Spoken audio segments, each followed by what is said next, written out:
Ministre, comment interpréter le séjour annoncé du chef de l'État dans le Grand Kasaï en ce moment où l'Est du pays est en proie à l'insécurité? Ouf. Alors, je crois que le président de la République, nous l'avions annoncé, je crois, que les jours qui viennent, le président passerait beaucoup de temps à l'intérieur du pays. Et ce voyage dans le Kasaï s'inscrit donc dans le cadre de cette volonté du président de la République d'être de plus en plus proche de la population. Et d'ailleurs, dans ce cadre, vous avez vu qu'il a clôturé il y a quelques heures la conférence de gouverneurs, la 8e conférence de gouverneurs, où on a passé en revue de manière générale la situation dans nos provinces.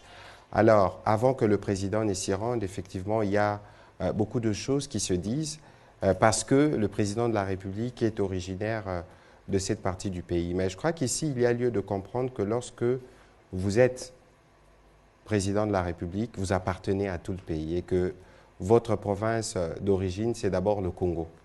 Vous avez donc compris que les deux premières, l'essentiel du temps du président de la République a été majoritairement consacré à régler, à essayer de trouver des solutions pour le problème sécuritaire à l'Est.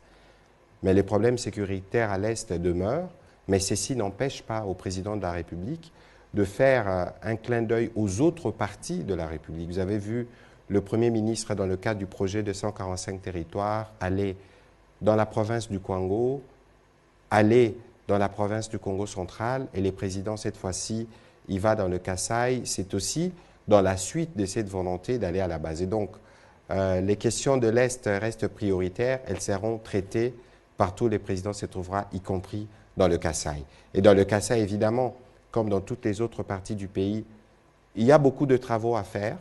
Mais ici, je crois que le président de la République, sans anticiper sur ce qu'il dira, je crois qu'il expliquera ce qu'il est en train de faire depuis la prise de ses responsabilités, mais aussi les différents projets qui vont suivre, notamment dans le cas de 145 territoires, qui vont permettre d'amener des développements à la base.